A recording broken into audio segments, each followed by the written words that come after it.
On my DD-214, I believe I have 6 operations. 6 operations. The New Year's celebration for them. I was coming in, he was on rear patrol. I had pulled rear patrol communications with a bunch of guys. I don't remember. We're on a boat. I have the commo. I'm looking forward to getting back to my unit so I can get a little bit of breakfast and get some shut-eye. And I had been up all night, of course. That's when all hell breaks loose. Tet Offensive. I got caught in the Tet Offensive. Emilio Rendon served 3 tours in Vietnam as a Marine radio operator and came home to build a life that took him from grocery store clerk to doctor of education, all while carrying the weight of what he saw and who he lost in a war that still haunts the men who fought it. And you know, when you hear a story like that, when you hear about a kid from the west side of San Antonio who lost his mother at 4 years old and ended up doing 3 combat tours before his 23rd birthday, well, it makes you stop and think about what it really means to serve. Because Rendon wasn't looking for glory. He wasn't looking for medals or parades. He was a young man trying to find his place in the world, and the Marine Corps gave him that, even if it cost him more than anyone should ever have to pay. Emilio Rendon was born on July 28, 1945, in San Antonio, Texas. He grew up on the west side, in a barrio called the Alazan Apache Courts, which was a largely Latino neighborhood on the lower end of the socio-economic ladder, as he put it himself. The east side of San Antonio was mostly black, the north side was mostly white and upper class, and the west side was where kids like Emilio grew up knowing that nothing was going to be handed to them. And then, when Rendon was just 4 years old, his mother died. There were 5 children in the family, and his youngest brother was only 4 months old when it happened. Their father couldn't take care of them, or maybe wouldn't. Rendon never quite knew which. And none of the other family members were willing to step up and take in 5 kids. So as not to have the children dispersed to orphanages or split up among different families, one of his father's sisters, a woman named Leonora Rendon, took them all in. She wasn't married, she had no children of her own, and she took in 5 kids anyway, including a 4-month-old baby. Bless her heart, Rendon would say years later. She did the best she could. She gave up of herself, of her money, of her future, and Emilio, by his own admission, was not an easy kid. He was rebellious, he had a big mouth, he was difficult. But Leonora kept him in Catholic school as long as she could, and when money got tight, she found a way to send him to Central Catholic High School, one of the best schools in San Antonio.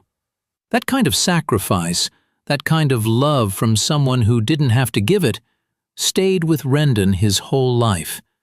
He could never thank her enough, he said, and I think he spent the rest of his life trying. Now, if you're finding this story interesting, and I hope you are, I want to let you know that I post stories like this regularly. Stories of veterans who lived through moments most of us can only imagine. These aren't the stories that make it into the big Hollywood movies. These are the real stories, told by real people, and they deserve to be remembered. So if that matters to you, consider subscribing. It helps more than you know. But let me keep going because Emilio Rendon's story is just getting started. By his senior year of high school, things weren't going well at home. Rendon was working after school, piloting boats on the Riverwalk, working at a grocery store, trying to contribute. But he was also fighting with his adoptive mother, unhappy with his situation, looking for a way out. The Vietnam War was heating up, and Rendon saw an opportunity.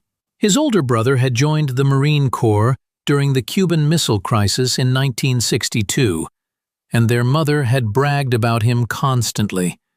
He was her favorite, Rendon admitted, and that was okay, but Emilio wanted a piece of that recognition too. So, in December of 1963, with 2 credits still needed to graduate high school, Emilio Rendon joined the Marine Corps Reserves.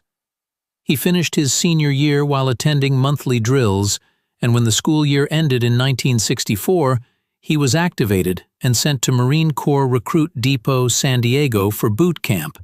And nothing, not his time in ROTC, not his confidence, not anything, could have prepared him for what came next. Rendon remembered that first night in boot camp like it was yesterday. They got off the bus, which the recruits called the cattle trailer, and immediately the drill instructors started screaming. The yelling, the cursing, the chaos. What have I done? Rendon thought. Mama, come get your boy. No matter what you did, you could never please the drill instructor.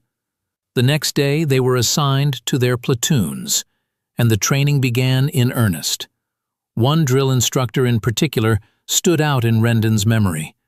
The man was about 5'9" or 10, very Anglo, sunburned, with yellow fingers from smoking like a fiend. And he liked to inflict punishment. If you made a mistake, he would hit you right in the solar plexus. Rendon said you could feel it no matter how much you braced yourself. They can't do that anymore, Rendon noted years later, but back then it was just part of becoming a Marine. After boot camp, Rendon went to Camp Pendleton for advanced infantry training and then to Communications and Electronics School, where he learned Morse code and radio operations. He became a radio operator, which would define his role throughout his time in Vietnam. Radio operators were essential in combat. Without communications, the commanders were blind. They relied on men like Rendon to keep the information flowing, to coordinate movements, to call in support when things went wrong. And in Vietnam, things went wrong a lot. Rendon shipped out to Vietnam for his first tour, assigned to the 1st Battalion, 9th Marines. When he arrived in country, the heat hit him immediately. Da Nang was brutally hot, and for a kid from San Antonio, that was saying something. He was assigned to Headquarters Company as a radio operator, and he quickly learned that nothing he had been taught in training could fully prepare him for the reality of combat. The living conditions on his first tour were rough. They dug holes in the ground and surrounded them with sandbags. That was home. Later, on his 2nd and 3rd tours, the Seabees came in and built proper hooches with wooden floors and screened walls, which felt like luxury by comparison. But even then, when the mortars started falling, you didn't bother going through the door. You went right through the screens and into your fighting holes. Another day, another close call. The Marines were surprised at the tenacity and cunning of the enemy. Rendon had been told they would kick the communists' butts, that they were the big bad Marines and these little guys in black pajamas wouldn't stand a chance. But the North Vietnamese and the Viet Cong were good. They were very good. And Rendon came to respect them far more than he respected the South Vietnamese Army, the ARVN, who he felt couldn't be relied upon the same way. One of the things that made combat bearable was the bonds between the men. Rendon made good friends during his time in Vietnam, men he would remember for the rest of his life. One of them was a Marine everyone called Wamba. His real name was David Manning, and he was a radio operator like Rendon. Wamba had actually been a schoolteacher before the war. He had been out of the Marine Corps, safe in civilian life, when Vietnam started heating up. And for reasons that his fellow Marines could never quite understand, he decided to come back in. "You dumb fuck," they told him when they found out. "You were safe. What the hell are you doing here?" But Wamba believed his country needed him, and so he came. And everyone loved him for it. He was the kind of guy you wanted to be around. If you were having a bad day, Wamba would make you laugh. He was funny, good-natured. The kind of Marine who kept morale up just by being himself. And then one day, Rendon was walking up to the Tactical Operations Center when another Marine came in from patrol. "Did you hear the news?" the Marine asked. "What news?" Rendon said. "Wamba's dead." The words hit Rendon like a physical blow. "How?" he demanded. Wamba had stepped on a booby trap. One leg was blown off completely. The other was so mangled it would have had to be amputated. He had a hole through his hand from the shrapnel. But even then, even in those moments after the explosion, Wamba was joking. He was patting his leg and saying, "Well, I got the $1 million wound. I'll be going home." But then the reality of his injuries set in, and David Manning, the school teacher who came back to serve his country, decided he didn't want to live without his legs. He willed himself to die, Rendon said. "You can do that." The loss hit the whole platoon hard. Wamba was a popular guy, the kind of Marine everyone looked up to, and now his name was on the wall in Washington, along with more than 58,000 others who never came home. Rendon went to the Tactical Operations Center that day, furious with grief, mumbling to himself. A major saw him and asked what was wrong. "A good friend of mine just got killed," Rendon told him, and the major, trying to comfort him in his own way, said something that stayed with Rendon forever. "Well, Rendon, look at it this way. If it weren't for war, we'd all be out of business. That's a hell of a thing to say to a grieving Marine." But that was the reality of Vietnam. The war machine kept turning, and the men caught in it had to find ways to keep going. Rendon finished his first 13-month tour and rotated back to the States. He went home on leave, then received orders to report to Camp Lejeune, North Carolina. And he hated it. After Vietnam, the peacetime Marine Corps felt pointless. Inspections, drills, garrison duty. His mind was still back in country. He was bored stiff with this stuff, he said. He was a combat Marine. He didn't want to do this anymore. And then one day, he saw a notice on the company bulletin board. They needed communications people in Vietnam. Without hesitating, Rendon volunteered for a second tour. He only had 8 months left on his enlistment, but the Marine Corps approved his request anyway, and off he went, back into the wild blue yonder, as he put it.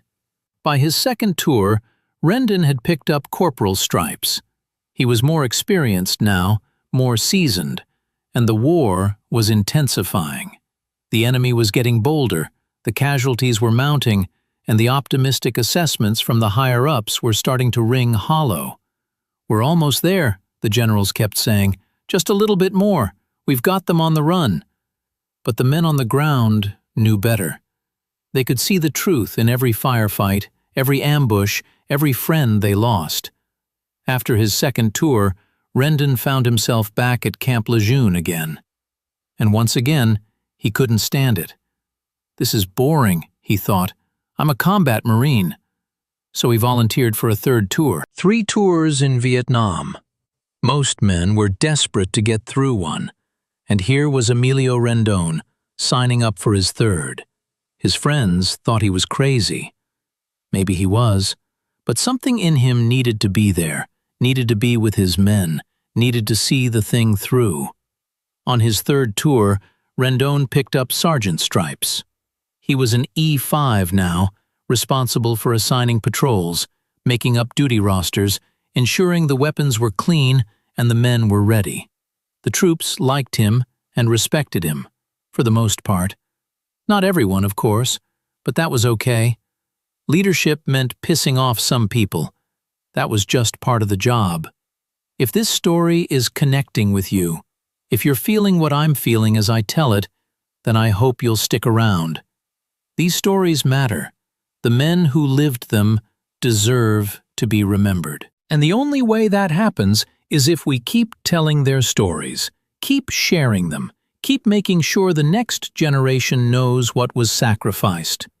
Subscribing helps spread these stories further, and that matters more than you might think. Now, Let me tell you about the Tet Offensive, because that's when everything changed for Emilio Rendon and for the entire war. It was January 1968, and Rendon had been on patrol on the Perfume River.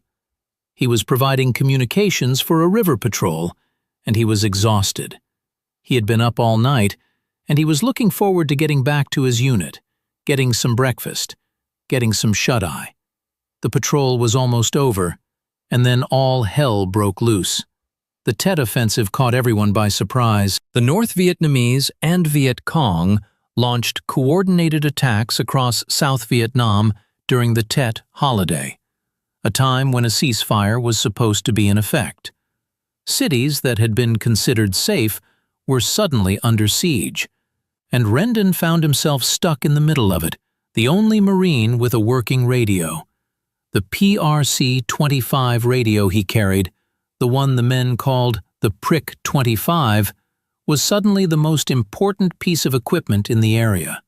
Without communications, the commanders couldn't coordinate. They couldn't call for support. They couldn't even know what was happening. So instead of going back to his unit, Rendon was stuck in position for 3 days, providing communications between units while the battle raged around him. The fighting was especially intense at the Citadel in Hue City, just across the Perfume River. The Citadel was a beautiful ancient fortress, centuries old, with incredible architecture and deep historical significance. And it took a terrible beating during the offensive. The Marines took heavy casualties fighting to retake it from the North Vietnamese, who had occupied the city and were executing anyone they thought might oppose them. Teachers, clergy, villagers suspected of collaborating with the Americans. Anyone they considered a threat. It was utter murder, Rendon said. They would just shoot you in the head and that was it. After 3 tours and all that combat, Rendon was finally approaching the end of his enlistment. When the brass found out he was getting ready to rotate home, they brought him in for a re-enlistment talk. He had just come in from patrol, dirty and exhausted, and they started promising him everything. They would give him staff sergeant stripes, any duty station he wanted, all the incentives they could think of. But Rendon had had enough. No, no, no, no, no, he told them. I'm getting my little brown ass out of here. On May 24, 1968, Emilio Rendon was discharged from the Marine Corps at 29 Palms, California. He had survived 3 tours in Vietnam. He had been wounded once, shrapnel that went right through him during a firefight. But it hadn't been serious, and he had been more concerned with making sure his men were okay than with his own injury. Now it was time to go home. But coming home wasn't what Rendon had imagined when he was a young man dreaming of going off to war. There were no victory parades. There was no hero's welcome. He came home in his uniform, took the bus to save money, and nobody even noticed him. People just went about their business like he wasn't there.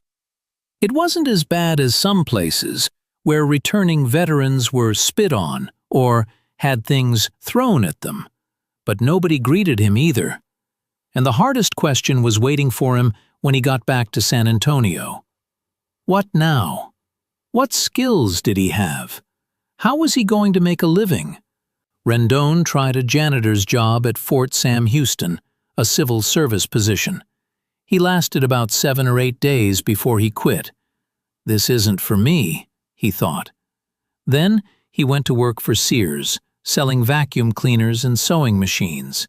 He was good at it, actually, but it still felt wrong, like trying to put a square peg into a round hole. It just doesn't fit right, he told himself, so he decided to go to college. Rendon enrolled at San Antonio Junior College, a 2-year school, and started taking classes. He got a job at H-E-B Grocery Company to pay the bills, working nights while going to school during the day. And then something happened that changed his life. He was at the library one day, riding the escalator. He was going down, she was going up, and they saw each other, and something clicked. Her name was Annie Lang. She was already working at the same HEB where Rendon would later get hired, and when he showed up for his first day, there she was. They recognized each other from the escalator, and that was it. On July 4th, 1969, just over a year after Rendon came home from Vietnam, he and Annie got married. She was the love of his life, he would say later, his greatest accomplishment. They would be together for more than 50 years, raising 3 children together, Joseph, Rebecca, and Michael. Annie supported him through everything that came next. When he was burning out at HEB, exhausted from working nights and going to school during the day, it was Annie who told him to quit. "Just quit," she said. "We'll make it." They already had 2 kids at that point, Joseph and Rebecca, and Rendon was terrified of leaving a steady job, but Annie believed in him. So he walked into HEB that day and told them he was done, and a weight lifted off his shoulders. The very next Monday, Harlandale Middle School called. They had a teaching position open. Would he be interested? That was the start of Emilio Rendon's teaching career, a career that would span decades and take him from middle school to high school to university. He transferred from San Antonio Junior College to Southwest Texas State University, driving up there 2 or 3 times a week while still working at HEB, until he finally finished his bachelor's degree in history and political science. He taught at Harlandale High School for 17 years, connecting with students, sharing his love of history, making a difference. And then he decided he wanted more. Rendon earned his master's degree from Incarnate Word College in San Antonio. And then, in 1999, at the age of 54, he earned his doctorate in education from Texas A&M University. He was now Dr. Emilio Rendon, a title that meant the world to him. Becoming a doctor was the second greatest accomplishment of his life, he would say. The first was marrying Annie. After earning his doctorate, Rendon taught graduate students at Our Lady of the Lake University. He thoroughly enjoyed it, every minute of it. He liked to joke that the students got their money's worth from him. And he never forgot where he came from, never forgot the lessons he learned in Vietnam, never forgot the men he served with or the friends he lost. Years later, long after the war had ended, Rendon's son Joseph arranged something special. He found a company that organized trips to Vietnam for veterans, trips that could be customized to take veterans back to the exact places where they had served. Rendon was nervous about going back. The last time he had left Vietnam, it was under fire. Did he really want to get off the plane? But he went anyway, with Annie, with Joseph, and his wife, Gabby. They flew into Saigon, which Rendon had never actually seen during the war because he had served in First Corps further north. And he was amazed at what he found. The city was beautiful, bustling, full of life. The interpreters and guides were excellent, and they took Rendon wherever he wanted to go. He went back to the places where he had fought, the places where he had lost friends, the places that had haunted his dreams for decades. And he found something unexpected. He found peace. Rendon befriended some of the Vietnamese villagers he met on that trip. He would eat meals with them, bring them cigarettes, spend time with them. The old man of one household was especially grateful for the cigarettes Rendon brought. And Rendon couldn't help but notice the irony. The cigarette packs said they might be dangerous to your health. Here we are in Vietnam, he thought, and you're going to talk to me about danger. Many of the men Rendon served with didn't make it home, and many of those who did make it home didn't survive the aftermath. Edward Malik, one of his closest friends from boot camp, died of pancreatic cancer, a disease linked to Agent Orange exposure. Sean Carroll, an Irish Marine who Rendon had befriended at Camp Lejeune before his third tour, died of stomach cancer in 1999, also from Agent Orange. They took to each other like flies take to shit, Rendon said about his friendship with Carol, a crude but affectionate way of describing how close they had become. When Rendon got his sergeant stripes in Vietnam, Carol had complained that he couldn't even get rid of his lance corporal stripes, while Rendon kept getting promoted. "Well, you just gotta be good," Rendon teased him. And then Carol was gone, another victim of a war that kept killing men long after the shooting stopped. Rendon himself developed cancer, thanks to Agent Orange. He was at peace with it, he said. He was happy. He had lived a good life, married the love of his life, raised 3 children, earned a doctorate, touched countless students' lives.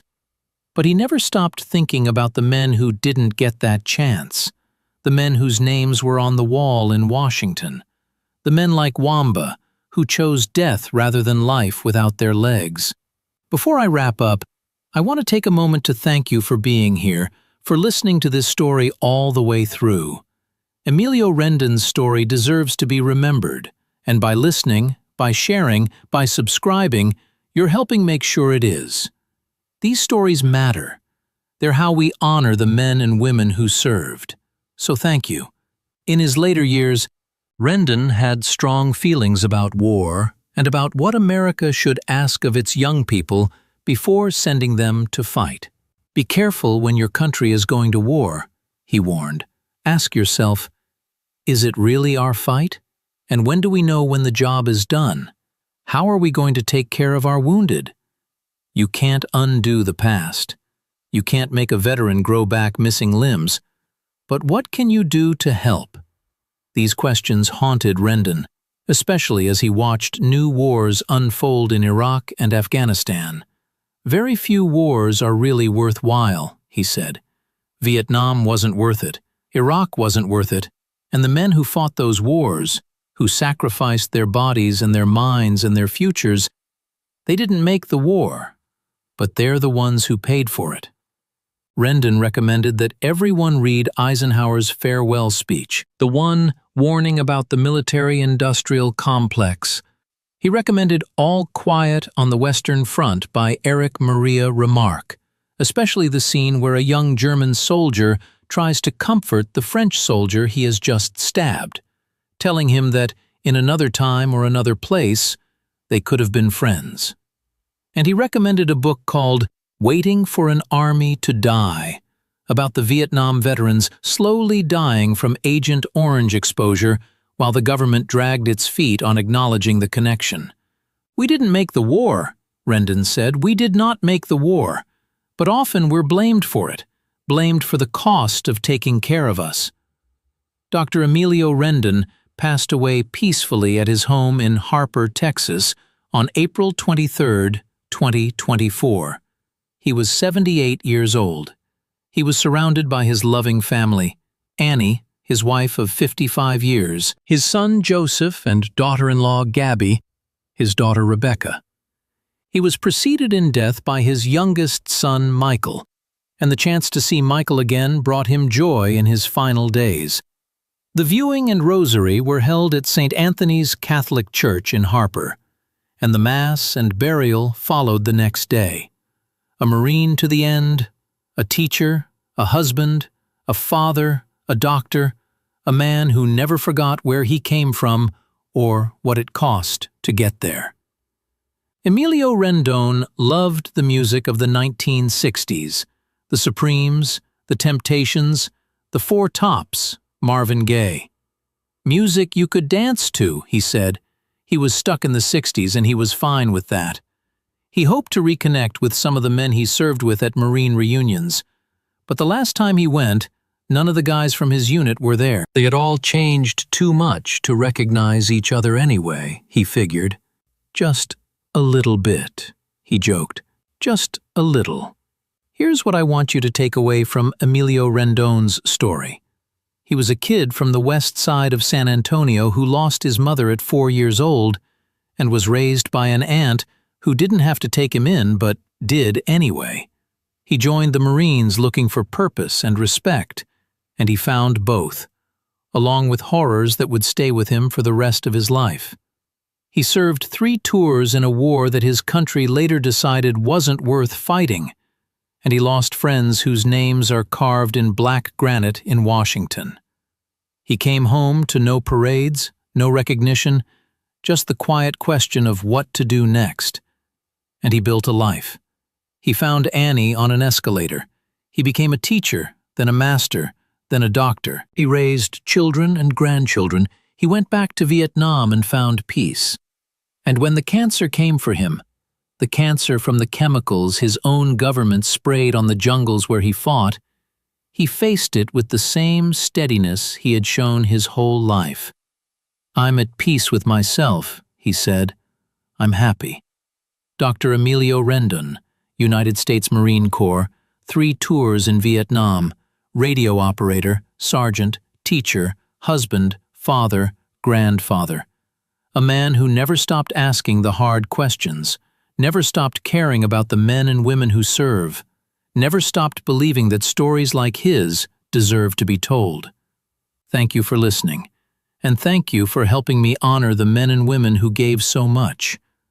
Their stories matter. Emilio Rendon's story matters. And as long as people like you keep listening, keep sharing, keep remembering, those stories will never be forgotten. Semper Fi, Dr. Rendon. Rest easy now. You've earned it.